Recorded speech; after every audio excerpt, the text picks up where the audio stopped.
तो दोस्तों welcome to Purvanchal academy. स्वागत है आप सभी को आपके अपने चैनल पूर्वांचल एकेडमी में। जैसे कि मैंने पिछली वीडियो में आप लोगों को बताया था समांतर श्रेणी के बारे में कि समांतर श्रेणी का प्रथम पद क्या होता है, उसका सर्वांतर कैसे फाइंड करते हैं, किस तरीके से सर्वांतर निकाल सकते हैं, कैसे हम बता सकते हैं कि कोई सीरीज समांतर श्रेणी में है या नहीं है, किस तरीके से अपन लोग। तो इन सारी चीज़ों को मैंने पिछली वीडियो में आप लोगों को बताया था, जो कि क्वेश्चन नंबर 3 तक मैंने सॉल्व करवाया था आप लोगों को। यहाँ मैं क्वेश्चन नंबर 4 से सॉल्व करवाने वाला हूँ, जो कि समांतर श्रेणी का यानी चैप्टर नंबर 5.1 का क्वेश्चन नंबर 4 से सॉल्व करवाने वाला हूँ। जैसे इसमें दिया गया क्वेश्चन नंबर 4 आपका है कि निम्नलिखित में से कौन कौन एपी है। यदि कोई एपी है यानी एपी का मतलब समांतर श्रेणी है, तो इसका सर्वांतर ज्ञात कीजिए। और मैंने पिछली वीडियो में आप लोग को बताया था कि सर्वांतर कैसे निकालते हैं, क्योंकि इसमें अगर हमारी पिछली वीडियो को आप लोगों ने नहीं देखा है, पार्ट 1 को नहीं देखा है, तो प्लीज़ आई रिकमेंड यू कि सबसे पहले आप जा कर के पार्ट 1 देखें, उसके बाद आप पार्ट 2 को देखें। तो इसमें लिखा गया है कि निम्नलिखित में से कौन कौन एपी है यानी समांतर श्रेणी में है। यदि कोई एपी है यानी समांतर श्रेणी है तो इसका सर्वांतर ज्ञात कीजिए। चलिए देखते हैं आगे। आपका क्वेश्चन नंबर यहाँ पे 1 दे रखा है, यहाँ पे दे रखा है। क्वेश्चन नंबर 1 में है आपका यहाँ पे 2 है, ये 4 है, ये 8 है, ये 16 है।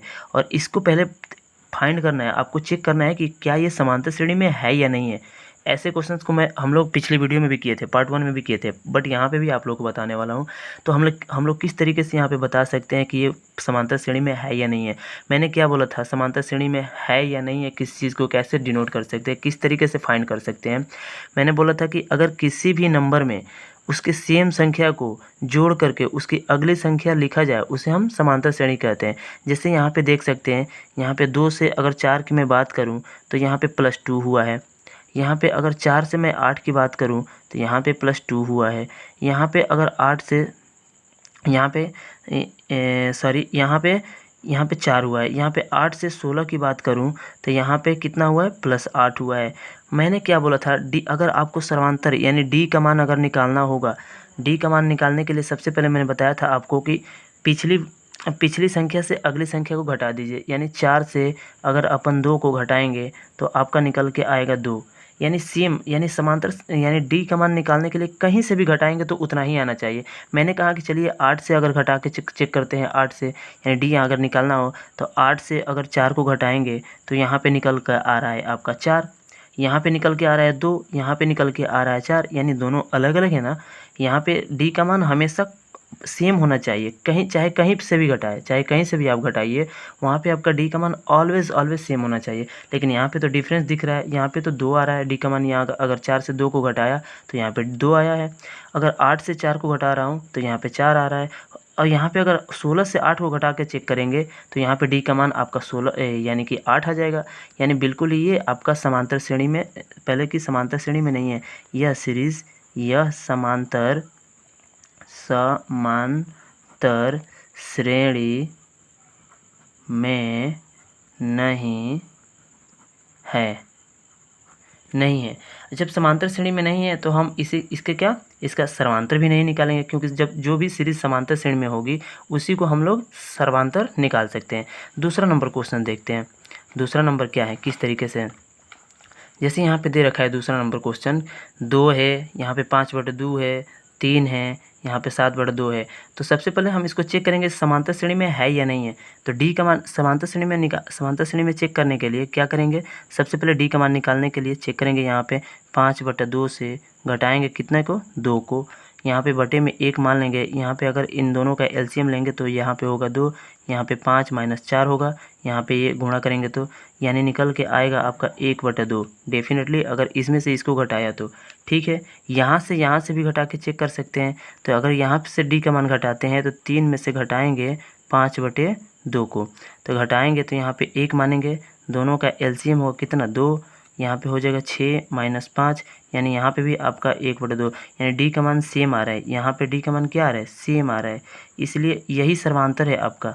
यानी सर्वांतर जो भी सेम संख्या आ रही है, सेम संख्या को जोड़ करके आगे लिखा जा रहा है। जैसे यहाँ पे 2 है, यहाँ पे 5/2 है, यानी इसको लिख सकते हैं 2.5 भी। यहाँ पे 3 है, यहाँ पे इसको भाग देंगे तो इसको लिख सकते हैं कितना, इसको लिख सकते हैं 3.5 भी, यानी यहाँ से 2.5 हुआ है, यानी 0.5 जुड़ा है। यहाँ से 2.5 से 3 हुआ है, यानी यहाँ पे भी 0.5 जुड़ा है।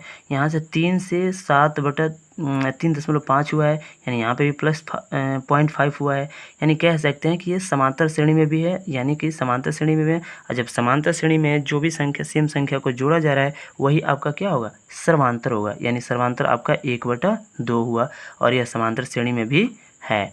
आगे चलते हैं क्वेश्चन नंबर 3 पे, देखते हैं क्वेश्चन नंबर 3 क्या है आपका।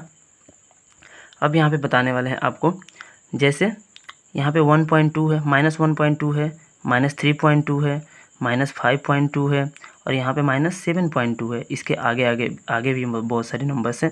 वीडियो के अंत तक बने रहिएगा। अगर हमारे चैनल पर नए हैं तो प्लीज़ हमारे चैनल को सब्सक्राइब कर लीजिएगा और वीडियो अच्छा लगे तो लाइक एंड शेयर जरूर करिएगा। ओके, तो देखते हैं आगे क्वेश्चंस में। यहाँ पे भी चेक करते हैं समांतर श्रेणी में है कि नहीं है। तो किस तरीके से चेक करेंगे, यानी इसमें से घटाएंगे, यानी पिछली संख्या से पहली संख्या को घटाएंगे। तो यहाँ पे -3.2 है और घटाना है मेरे को कितना, -1.2 को। अब जब यहाँ पे डी का मान निकालने के लिए सर्वांतर घटा करके चेक करेंगे, -3.2 और ये माइनस माइनस क्या हो जाएगा, प्लस हो जाएगा 1.2। अब ये माइनस है, ये प्लस है, यानी इसमें से इसको घटा देंगे तो आपका निकल के आएगा कितना, -2। यानी डी का मान निकल के आएगा -2। यहाँ से भी यहाँ से चेक करेंगे घटा के, पहले देखते हैं कि बराबर है कि नहीं है। यानी -5.2 से घटाएंगे कितने को, -3.2 को। तो यहाँ पे -5.2 है, ये माइनस माइनस प्लस हो जाएगा 3.2। यहाँ पे घटाएंगे तो कितना हो जाएगा, आपका निकल के आएगा आंसर, यानी कि यहाँ पे भी हो जाएगा -2। तो ये आपका डेफिनेटली बिल्कुल क्या है, ये भी समांतर श्रेणी में है और सर्वांतर, यही आपका क्या हो जाएगा, सर्वांतर हो जाएगा, यही सर्वांतर हो जाएगा, यानी डी का मान।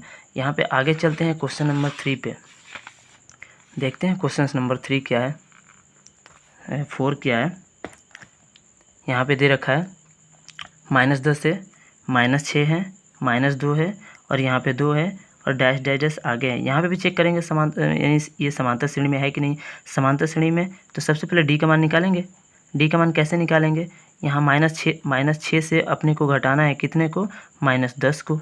यहाँ पे चेक करते हैं, यानी डी बराबर निकल के आया -6, ये माइनस माइनस प्लस हो जाएगा 10, यानी घटाएंगे तो डी बराबर निकल के आया कितना, यानी 4। यानी यहाँ से यहाँ जोड़ के कितना आया, +4 किया है, तभी जा कर के यहाँ पे -6 हुआ है।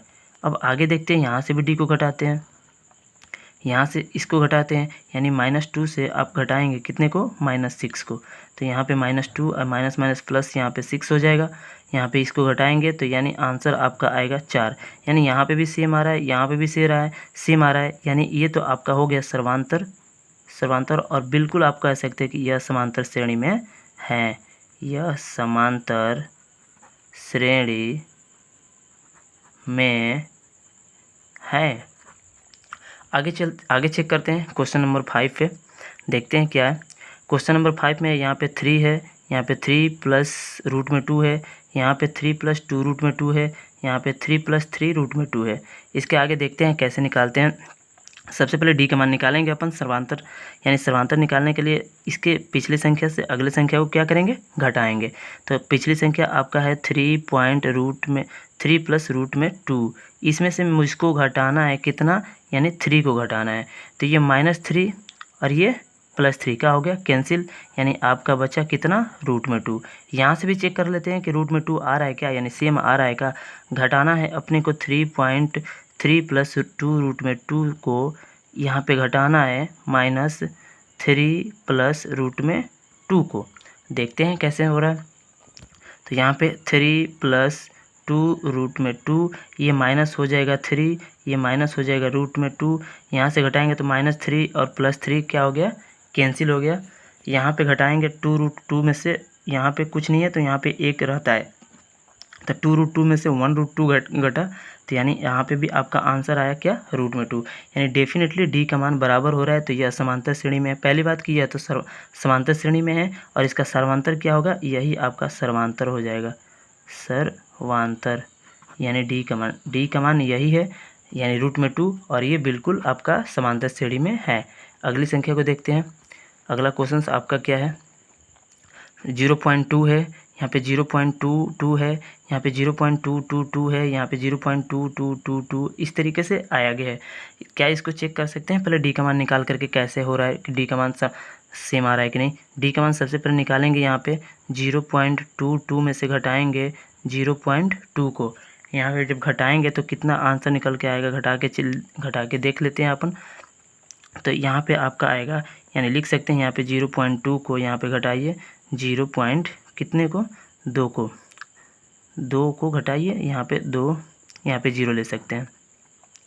तो यहाँ पे घटा सकते हैं, यहाँ पे 2 बचा, यहाँ पे 0, यानी 0.02 आया। नेक्स्ट इसमें से भी इसको घटा के चेक कर सकते हैं, देखते हैं डी का मान आता है कि नहीं सेम। तो डी बराबर 0.222 और आपको घटाना है कितना 0.22, यहाँ पे 0 ले सकते हैं। तो देखते हैं, यहाँ पे 2 आया, यहाँ पे 0 आया, यहाँ पे 0 आया, यहाँ पे पॉइंट, यहाँ पे 0, यानी यहाँ पे तो सेम नहीं आ रहा है। यहाँ पे 2 के आगे 2 0 लगा हुआ है, यहाँ पे 2 के आगे 1 0 लगा रहा है, लगा हुआ है, यानी ये सेम नहीं आ रहा है। सेम नहीं आ रहा है तो पहली बात कि यह समांतर श्रेणी में तो हो नहीं सकता, समांतर श्रेणी में नहीं है। समांतर श्रेणी में जब है ही नहीं तो इसका सर्वांतर भी अपन फाइंड नहीं कर सकते हैं, क्योंकि जो भी सीरीज समांतर श्रेणी में होगा उसी का अपन सर्वांतर निकाल सकते हैं, क्योंकि जो सीरीज समांतर श्रेणी में होगा ही नहीं उसका सर्वांतर कभी निकल ही नहीं सकता। इतना आप लोग याद रखिएगा, एक चीज़ अपने माइंड में। ये आगे देखते हैं क्वेश्चन नंबर 7 के बारे में। क्वेश्चन नंबर 7 क्या है, 0 है, यहाँ पे -4 है, यहाँ पे -8 है, -12 है। इसके आगे क्या ये समांतर श्रेणी में है? तो यहाँ निकालते हैं, डी का मान निकालने के लिए -4 से घटाएंगे -0 को, आपका डी का मान निकल के आएगा कितना -4। यहाँ से भी फिर डी का मान निकालेंगे, यहाँ पे भी चेक करेंगे, -8 से आपको घटाना है कितना -4 को। तो जब घटाएंगे यहाँ पे तो -8 है, ये +4 हो जाएगा, यानी डी का मान निकालेंगे तो कितना, यहाँ पे भी -4, यानी यहाँ पे भी सेम आ रहा है, यहाँ पे भी सेम आ रहा है, यानी कि ये समांतर श्रेणी में है। पहली बात कि ये समांतर श्रेणी में है, और जब समांतर श्रेणी में है तो इसका सर्वांतर जो भी सेम संख्या आ रहा है ये डी का मान, यही आपका क्या है, सर्वांतर है। याद रहेगा, सर्वांतर है। आगे चलते हैं, ये देखते हैं, ये भी क्वेश्चन है। क्वेश्चन नंबर 8 क्या कहता है, ये -1/2 है, ये -1/2 है, -1/2 है, -1/2 है। क्या ये समांतर श्रेणी में है? चेक करते हैं समांतर श्रेणी में है कि नहीं है। डी का मान निकालने के लिए सबसे पहले -1/2 में से घटाएंगे आप कितने को, -1/2 को। तो यहाँ पे घटाएंगे तो डी का मान -1/2, ये माइनस +1/2, यानी ये कट के आंसर आ गया डी का मान कितना, 0। यहाँ पे भी चेक करते हैं डी का मान निकालने के लिए, तो -1/2 से इसमें से इसको घटाया था, अभी इसमें से इसको घटा रहा हूँ, तो -1/2 से घटाएंगे फिर -1/2 को, तो डी का मान निकालेंगे -1/2, ये +1/2, यानी ये कट के कितना आ गया, 0।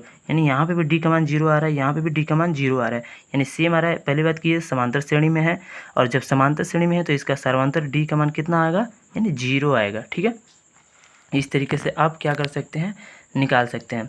आगे इसमें और भी बहुत सारे क्वेश्चन है, अभी मैंने 8 नंबर क्वेश्चन तक बताया हूँ आपको, लेकिन इसमें क्वेश्चन नंबर 15 तक है।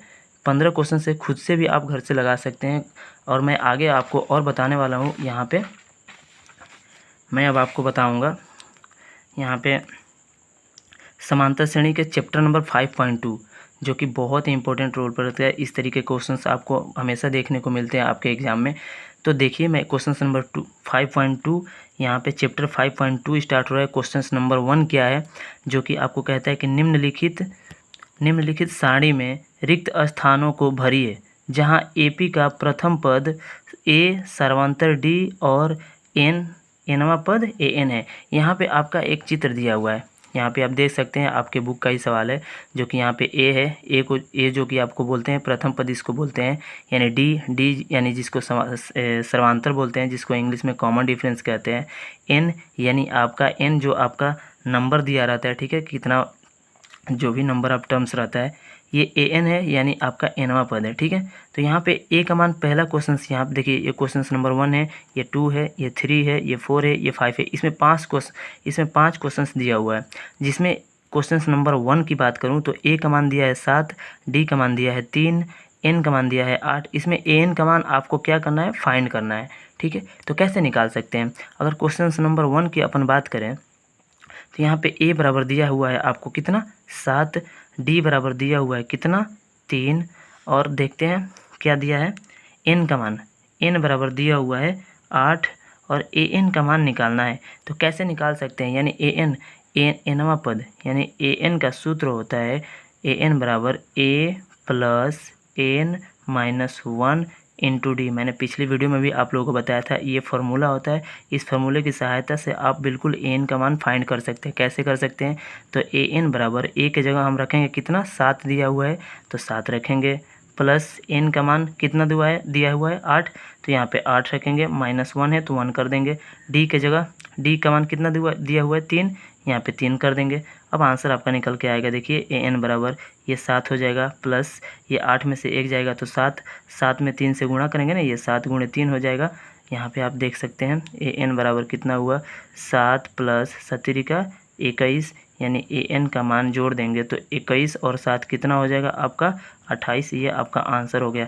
यानी अगर आप बात करें तो यहाँ पे प्रश्नवाचक चिन्ह के स्थान पे कितना होगा 28। इस तरीके से आप दूसरा क्वेश्चन भी लगा सकते हैं, तीसरा भी लगा सकते हैं, चौथा भी लगा सकते हैं, पांचवा मैं लगा के यहाँ पे दिखा रहा हूँ आपको। सबसे पहले यहाँ पे देखता हूँ दूसरा क्वेश्चन क्या दिया है। एक ए का मान कितना दिया हुआ है, देख सकते हैं अपन यहाँ पे देख सकते हैं दूसरा क्वेश्चन ए बराबर -18 है, डी का मान निकालना है। देखिए यहाँ पे ए बराबर -18 है, डी का मान आपको यहाँ पे निकालना है, और एन का मान दिया होगा आपको कितना, देख लेते हैं एक बार। यहाँ पे एन का मान दे रखा है कितना 10, और ए एन का मान 0 दिया हुआ है। ठीक है, एन का मान यहाँ पे आपका 10 है और ए एन का मान 0 दिया हुआ है। तो ये सूत्र लगाइए, ए एन बराबर A plus N minus 1 into D. इससे लगाइए, ए एन की जगह 0 रख दीजिए। यहाँ पे ए का मान कितना है -18, तो -18 रख दीजिए। एन का मान कितना है आपका 10, तो यहाँ पे 10 माइनस 1 कर दीजिए। और डी का मान निकालना है, डी को ऐसे ही रहने दीजिए। क्या होगा 0 बराबर ये -18 प्लस 10 में से 1 जाएगा, कितना बचेगा 9, तो ये 9 डी हो जाएगा।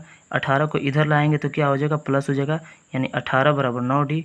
ये डी 9 से 2 बार में कट जाएगा, तो यानी डी बराबर कितना हुआ 2, यानी डी बराबर निकल के आया आपका 2, यानी डी का आंसर। ये आपका दूसरा नंबर क्वेश्चन होगा। तीसरा की बात करें तो यहाँ पे तीसरा देख लेते हैं कैसे है। तीसरा में क्या क्या दे रखा है यहाँ पे एक बार देख लें। तीसरा में आपको दे रखा है ए का मान निकालना है, डी का मान -3 है, एन का मान 18 है, यानी ए का मान आपको निकालना है, डी का मान आपको -3 दिया है, एन का मान दिया है 18, और ए एन का मान दिया है यहाँ पे भी एक बार और देख लेते हैं। ए एन का मान -5 दिया है। ठीक है, एन का मान -5 दिया है। अब यहाँ पे कैसे निकालेंगे, फिर वही सूत्र लगाएंगे एनवा पद का, ए एन बराबर A plus N minus 1 into D. यहाँ पे ए एन का मान आपको दे रखा है -5, तो यहाँ पे रख दीजिए -5 बराबर ए का मान तो आपको निकालना है, ए ऐसे ही रहने दीजिए। एन का मान कितना है 18 रख दीजिए, 18 माइनस 1, और डी का मान -3 है तो -3 कर दीजिए।